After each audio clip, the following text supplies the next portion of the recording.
আপনারা দেখছেন যে দীর্ঘ 15 থেকে 16 দিন থেকে সবাই আন্দোলন করতেছে, কিন্তু আমাদের ঊর্ধ্বতন কর্মকর্তারা যারা আছেন তারা এখনো ঘুমিয়ে আছেন, তাদের ঘুম ভাঙছেই না।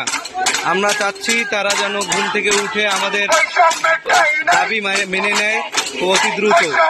আমরা আর কত ক্লাস অফ করে ডিউটি অফ করে থাকবো এত?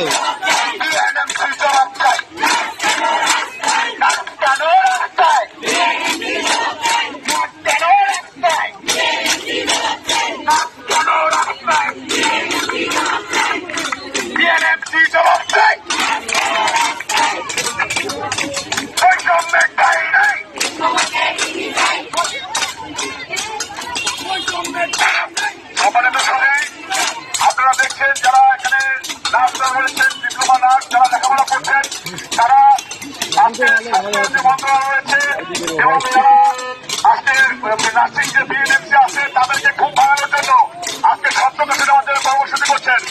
তারা ঘুমিয়ে আছেন, তাদের কোমলমতি সন্তানরা রাস্তায়, আর তারা ঘুমিয়ে আছেন। এরা প্রতীকী একটি প্রতিবাদ। এই প্রতীকী প্রতিবাদ করার জন্য আপনারা দেখছেন যে তারা তাদের ঘুম ভাঙানোর জন্য শব্দ দূষণ করছেন এবং এই প্রতীকী প্রতিবাদের মাধ্যমে তারা শান্তিপূর্ণ এই প্রতিবাদের মাধ্যমে তারা জানিয়ে দিতে চান যে আপনারা ঘুম থেকে ওঠেন, নার্সদের দাবি আদায়ে, নার্সদের যে ডিপ্লোমা নার্সদের যে প্রাণের দাবি, ডিপ্লোমা নার্সদের যে আত্মার দাবি, ডিপ্লোমা নার্সদের যে মনের দাবি, সেটি ডিপ্লোমাকে ডিগ্রি ঘোষণা করা, সেটি আপনারা শোনেন, ঘুম থেকে জাগ্রত হন।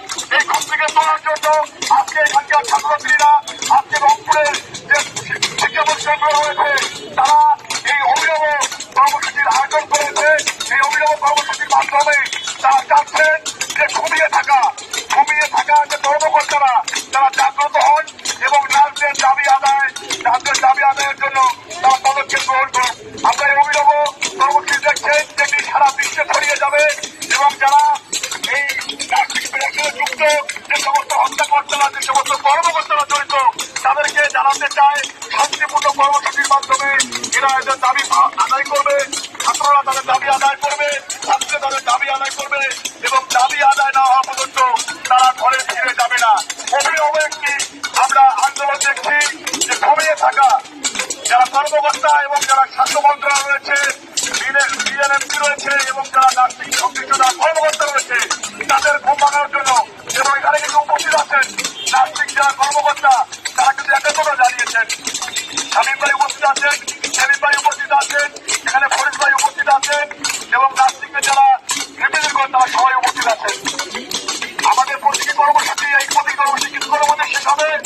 আপনারা দেখছেন এই যে স্বাস্থ্য মন্ত্রণালয় থেকে শুরু করে যারা ঘুমিয়ে আছেন, এই দাবির সপক্ষে যাদের কোনো অবস্থান নেই তাদেরকে জাগানোর জন্য ছাত্রছাত্রীরা অভিনব কর্মসূচির আয়োজন করেছে তাদের ঘুম ভাঙানোর জন্য। এই ঘুম যদি না ভাঙে তাহলে ছাত্রছাত্রীরা তাদের রক্ত দিয়ে তাদের কুয়োখানে মুখরিত করে রাজপথ